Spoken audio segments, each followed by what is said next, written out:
Hello and welcome to another Magic Duels gameplay.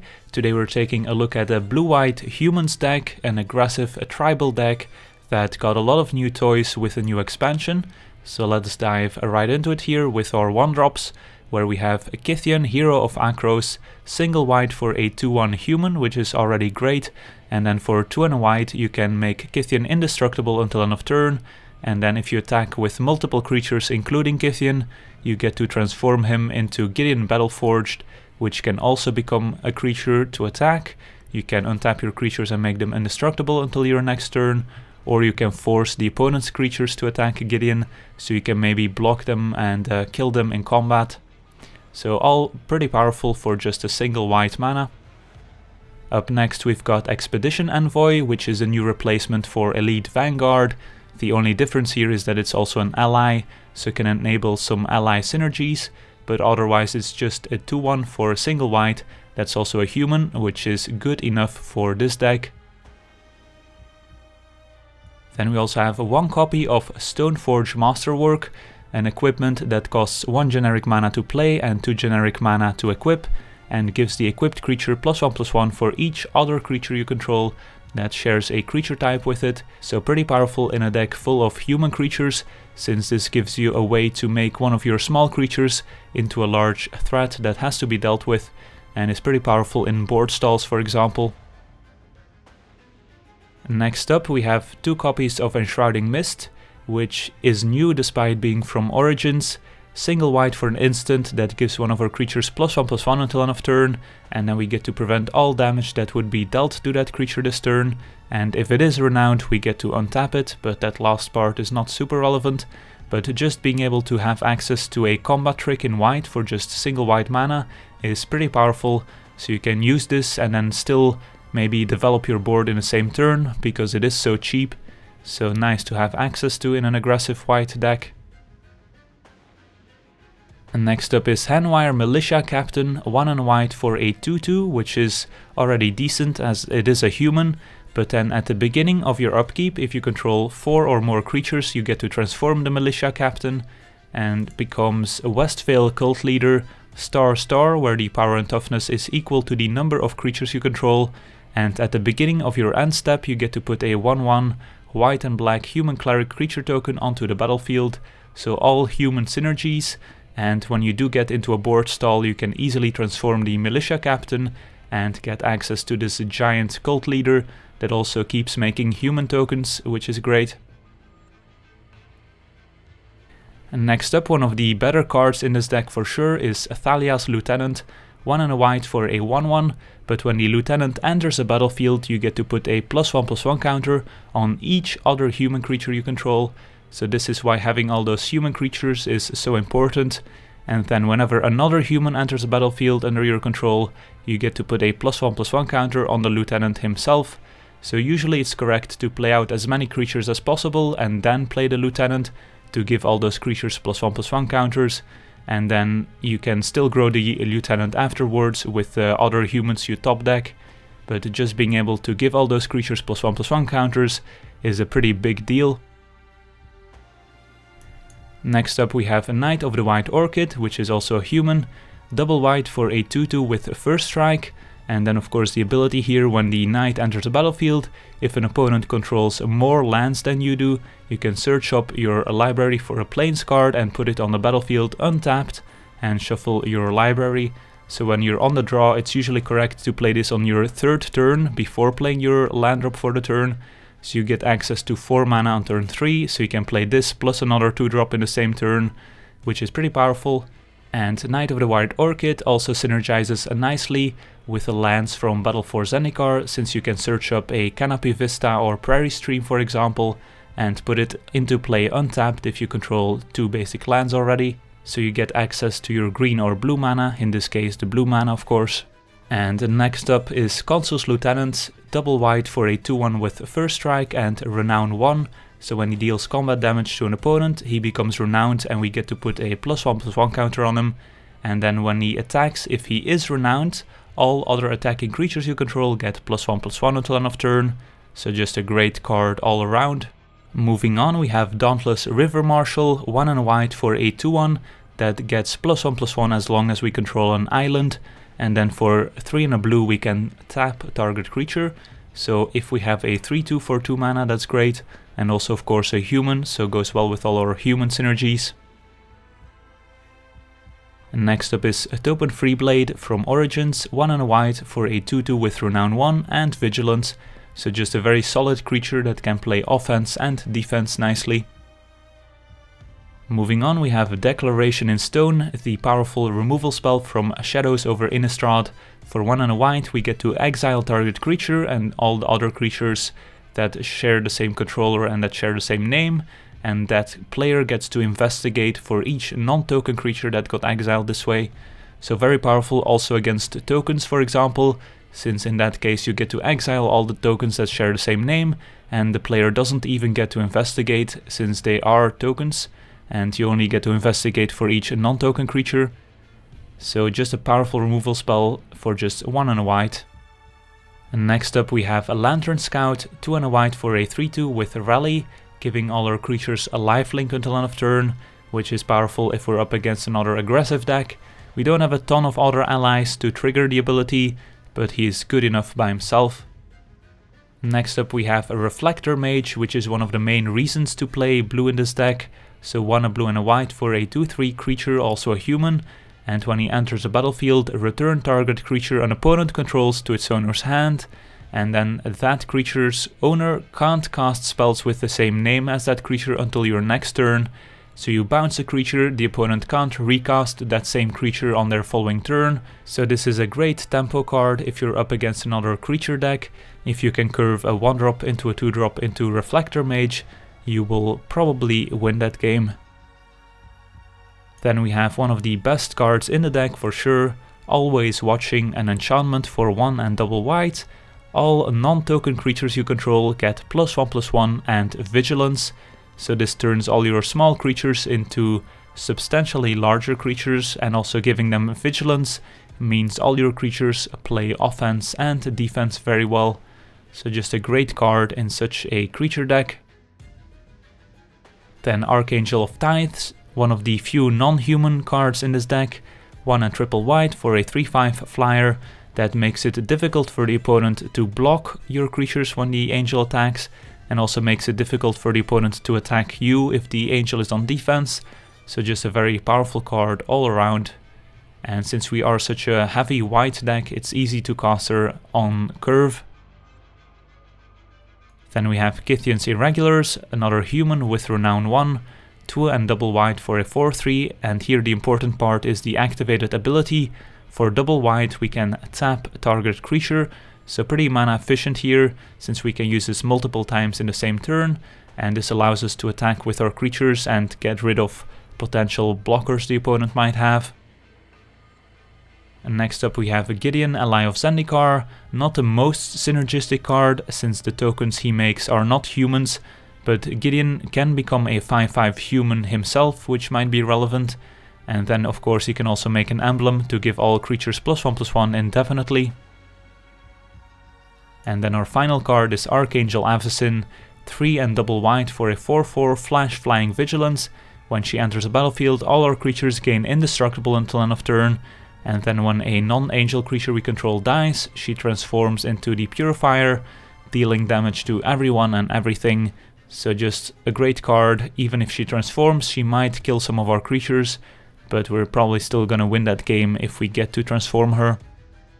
And then our mana base, 12 plains, only 3 islands, 2 Prairie Stream, which we can fetch with the Knight of the White Orchid as well, and then 2 Glacial Fortress and 4 Evolving Wilds, since for the Dauntless River Marshal we do want to search up those islands to give the creature +1/+1, and also the Prairie Stream does count as an island for the Dauntless River Marshal as well. So that's the deck, and now let's jump into some games and see how the deck does. Alright, let's take a look at our opener, which looks decent. Too bad we don't have a 1-drop, but we can curve our Lieutenant into Reflector Mage into Archangel. So should be pretty decent if we're up against another creature deck. Not the best hand against control, but we'll see. Opponent on a blue-green. Alright, Lieutenant adds another dimension, but we're still leading with the Consul's Lieutenant instead of the Thalia's Lieutenant here. And hope our opponent plays a 2-drop we can bounce with Reflector Mage. Alright, step 1, and there we go. Perfect. Opponent has a Deathcap Cultivator, and we have Reflector Mage. Yeah. We do have some other options here with our combat tricks, but this seems pretty great. Get in for 2.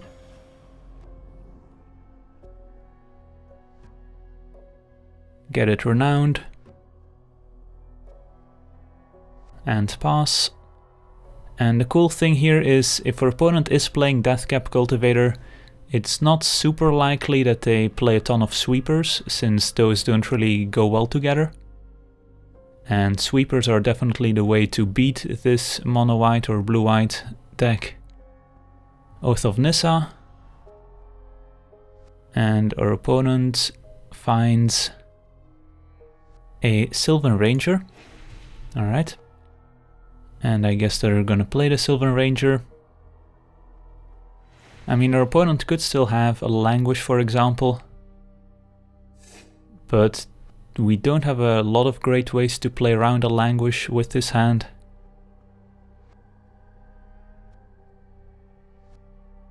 So let's see here.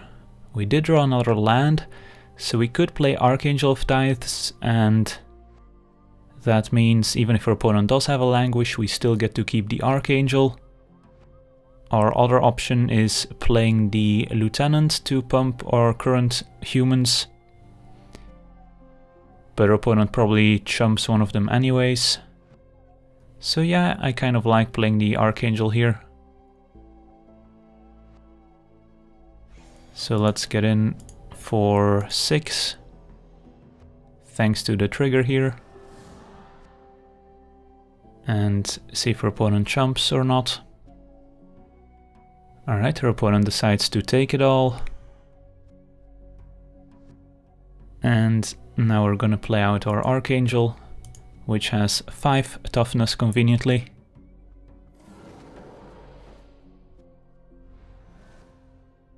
Alright, let's see how our opponent can come back. So, do have mana for a Languish, instead it's gonna be an Alter Ego, which is gonna copy our Archangel of Tithes, so it's basically a clone. But the good thing here is that we have a Declaration in Stone. So let's see. Yeah, definitely wanna kill this before attacking, so we don't have to pay the extra mana. Then we can play the Thalia's Lieutenant, attack with everyone, and our opponent won't be able to pay the mana for the Archangel of Tithes, which is attacking, so won't be able to block any of our creatures, and will take exactly enough damage here. So let's go ahead and cast our Declaration in Stone. Then play out our Lieutenant. Won't put a counter on the Angel, but alright, looks like our opponent's had enough. Pretty good curve, and this just showed how powerful Reflector Mage can be in this deck.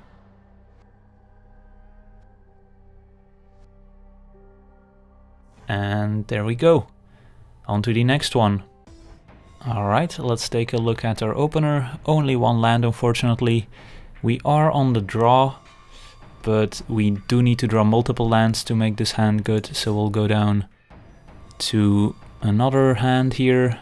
Double Reflector Mage is tempting, but it's a little land heavy. Alright, still not great, and still a bit land heavy, but I don't think we can go down to less cards here. Alright, another Evolving Wilds, so I guess we can use a first Evolving Wilds to get a Plains, since we only need one island here to operate. So at least we get a Plains out of our deck. Then we can play a Plains, play the Lieutenant, and then with the second Evolving Wilds we can get an island.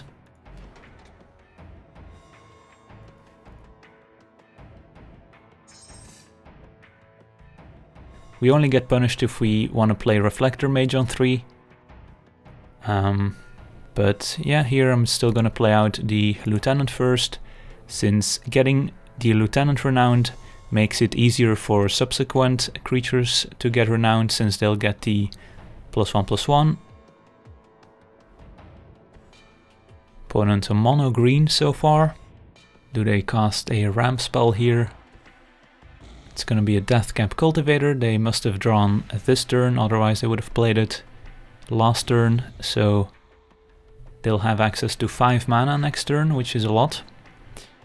So let's go ahead and attack, at least get this renowned hopefully.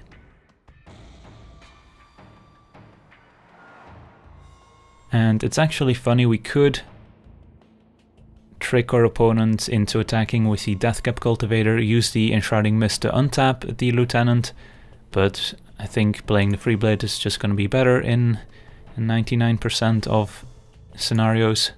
So now we can play Evolving Wilds. We don't have Enshrouding Mist up this turn, but I want to get our blue mana online as soon as possible in case we draw a Reflector Mage. Opponent has a Tireless Tracker into a land right away, so gets some value. Pretty good card, and I forgot to search up our island here end of turn, but probably not gonna hurt us too much. So we can play Thalia's Lieutenant, pump the team. Our opponents can sacrifice a clue here to grow the Tireless Tracker, but we still have Enshrouding Mist. Even if our opponent wants to block here. So let's see if he wants to trade. Does not. Alright. So takes 8. And now our Topan Freeblade becomes renowned, and now we want to make sure to sacrifice the Evolving Wilds and not zoom in on too many cards. So that's going to be Nissa's Pilgrimage for the opponent, searching up a forest. 1 in play, 1 in hand. Get multiple clue tokens for the Tireless Tracker. And does it attack? Does not, stays on defense. And let's sacrifice this Evolving Wilds now. Reflector Mage would be a nice draw. Instead it's going to be a Lantern Scout, which I think we can play main phase 1 here to grow the Lieutenant, and this does not have Death Touch quite yet. So let's go ahead and do that. Leave up blue mana just to represent some more tricks. Alright, and looks like our opponents had enough already. Trigger the Lieutenant, grow our creatures, and their opponent's gonna have to make some blocks here if they don't want to die. And it's gonna be a trade here and a chump here, take 4, which is fine. If they sacrifice a clue, then we could save the Lieutenant, but they do not. Yeah, so the AI should have done that beforehand. So we could have had a Lieutenant in play still, but saving the Enshrouding Mist seems valuable. Hanweir Militia Captain is not bad, but also not necessary to play it out here. Can just attack with everyone. Trigger once again, and that should do it. So mono green not having a lot of removal can be a problem when you're up against such an aggressive deck like the humans. So on to the next one. Alright, let's take a look at our opener, which looks decent. We've got turn 1, turn 2, turn 3 plays, so we'll keep. Double island can be a little problematic if we draw Kytheon's Irregulars, for example, which requires a lot of planes to use the activated ability, but at least they come into play untapped, which is good. Evolving Wilds from our opponent, getting a mountain, so sweepers can be a problem, of course. And here we find an Evolving Wilds, but we're still just gonna attack and play out the Freeblade.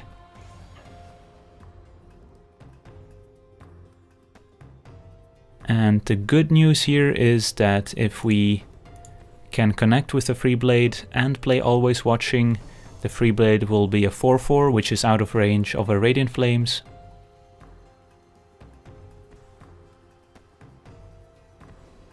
Instead, our opponent has a good old-fashioned Twin Bolt to kill the Topan Freeblade.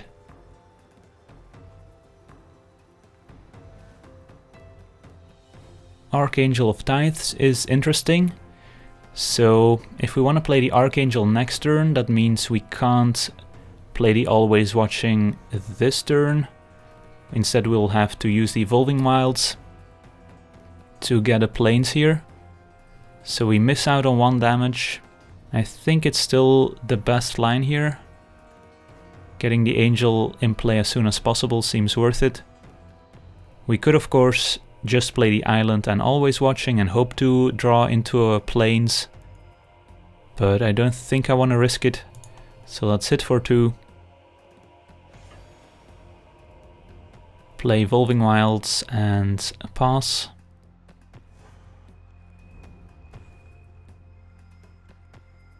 And Always Watching plus Archangel of Tithes is also a pretty nice combo, since you'll be attacking with the Angel, the opponent has to pay mana to block, and then the Angel will still be on defense, so they have to pay mana to attack into it. And another Twin Bolt. So, I mean, even if we played Always Watching, we just would have saved 1 life basically, and that's it. So I'm happy that we took this decision here. Hopefully we draw into some creatures. Alright, Enshrouding Mist, not ideal, but I guess it might save our creatures from burn spells. Although it's gonna be difficult for burn spells to kill the Angel here. Land number 4. And nothing else. Expedition Envoy is interesting. So yeah, I think we play out the Always Watching here. Hit for 4. And alright, so our opponent already has seen enough apparently. Interesting. We'll play out the Expedition Envoy. I don't think keeping up Enshrouding Mist is going to be super important here. And might as well play out the island. There's no real reason not to, I think. Land number 5, so maybe our opponent is flooding out a bit, or they just can't deal with the flyer. So it looks like our opponent is maybe on a werewolf deck. With the Cult of the Waxing Moon here. But I can see how a werewolf deck might have troubles with a big flyer. So here we can attack with everyone and use the Enshrouding Mist. Or our opponent can't even block here actually because of the Archangel. Our opponent would have to pay mana to block. So take 7. And I guess we'll play out our land.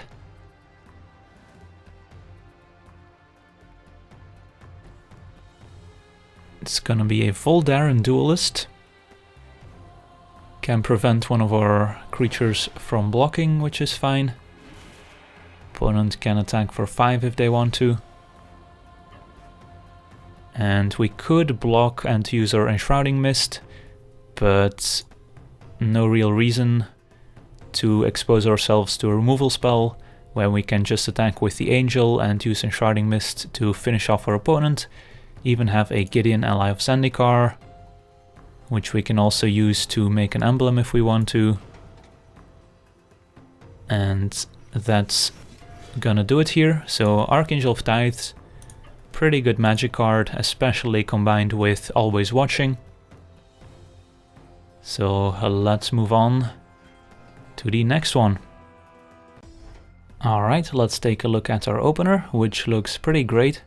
So we'll definitely keep. We've got turn 1 Envoy, turn 2 Lieutenant, turn 3 Always Watching. So can't really ask for a better hand.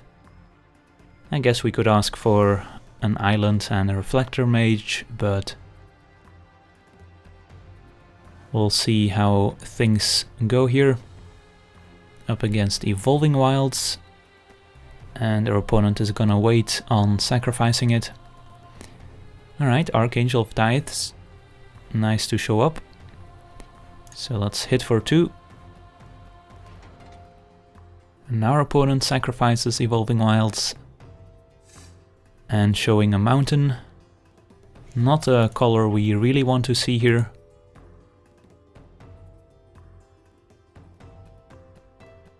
So if we play the Lieutenant and our opponent has a Twin Bolt, that's obviously pretty bad for us. But if we play the Lieutenant, get it Renowned and play Always Watching, then it still dies to a Radiant Flames. So there is actually a reason to play the Militia Captain here instead of the Lieutenant. But of course, the sooner we get the Lieutenant in play, the easier it is to make it Renowned. So I think we still play the Lieutenant and hope our opponent doesn't have one of those Twin Bolt effects. Our opponent probably shouldn't have showed us the mountain there. Alright, they've got an Akoum Stonewaker instead, turn 2. So maybe a landfall aggressive deck instead. So yeah, I guess we play out Always Watching, attack with both. I don't mind trading here, although with the Militia Captains we would like to keep as many creatures in play as possible. Could just attack with the Lieutenant, and then next turn we can attack with the Envoy plus the Lieutenant, so the Envoy will have an additional toughness, so that it actually won't trade with the Stonewaker. Either way, we're definitely playing Always Watching here. And I guess we'll hit for 3. And opponent probably has to take it here. Alright, they do. And now we have a 4-powered first striker on defense. So gonna be difficult for the Stonewaker to get in. Land number 3. And they don't use the ability, instead cast Lifespring Druid. So can add mana of any color to the mana pool. So your opponent could cast a 5-drop next turn. Island is not bad. I think we just play out both Militia Captains at this turn. And yeah, attack with both. Opponent would have to double block the Envoy here, which of course would kill both creatures. Their opponent probably has to take 8.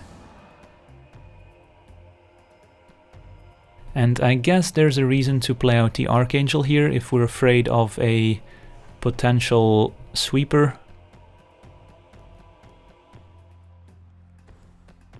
So playing the Angel gives us a 6 toughness creature, and it's going to be difficult for the opponent to kill it. But if our opponent had a sweeper, they probably would have prevented some damage here. And I kind of want to go for the sweeter play, which is transform to Militia Captains. So I think I'll go for that instead.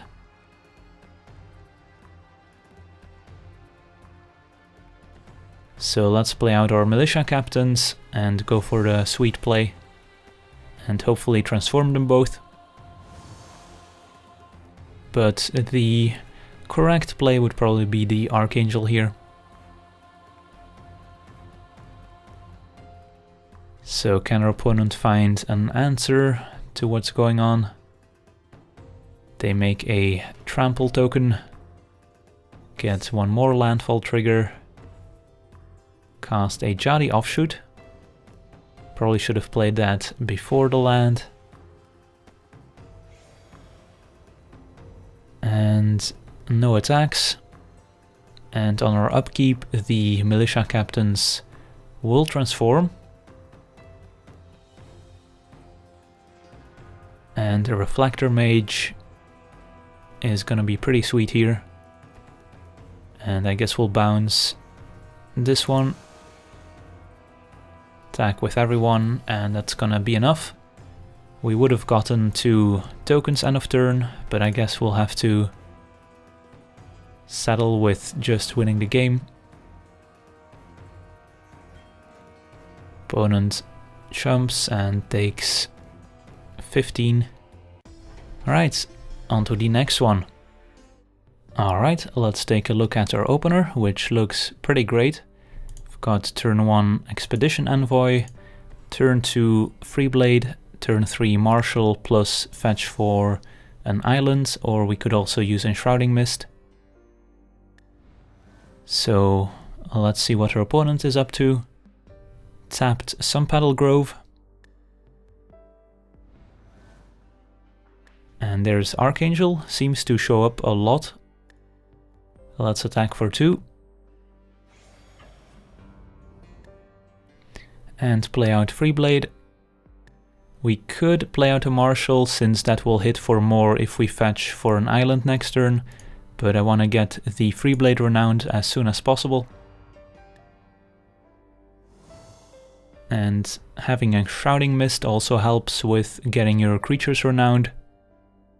Since if our opponent plays a 2/2 here, they likely block, and then we can use Enshrouding Mist. So the Freeblade survives.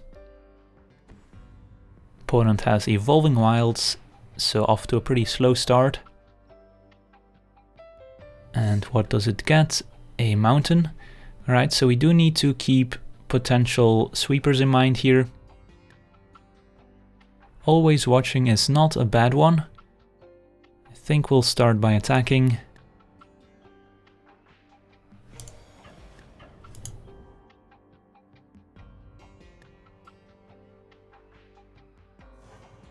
And I actually think we could pause the turn here and keep up Enshrouding Mist. Just in case our opponent has a Radiant Flames, we can at least save the Freeblade. Because if we play the River Marshal here and our opponent has a Radiant Flames, we lose our entire board, which I don't really want to have happen. And even if we don't deploy the River Marshal, we still have enough pressure out here that I think we can win the game, since we'll have Always Watching next turn. So it seems better to potentially be able to save our creatures. Instead, our opponent just has a Nissa Vastwood Seer, so we can get our island here while our opponent gets a forest. So we did get punished by not playing the River Marshal, but so be it.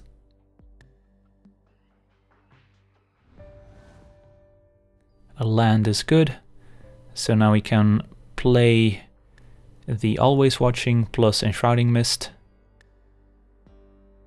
Other option is playing Archangel and attack with both, but I think playing Always Watching here is fine.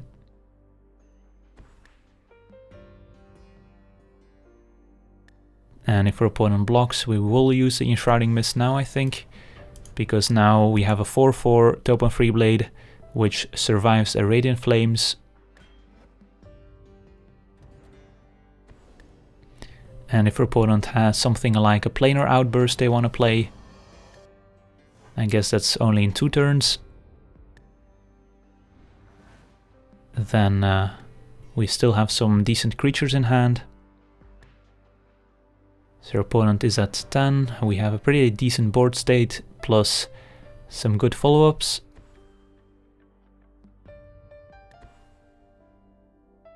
Alright, so our opponent has a From Beyond, which At this point it's going to be a little slow since your opponent is going to take 7 here. And Kytheon's Irregulars is not bad. So attack with both. And at this point I think the only way your opponent can get back in the game is if they have a planar outburst. So I don't think I want to play one of our better 4-drops. Instead I think I'll just play out the River Marshal. And the ability here is gonna still be enough to tap down potential blockers.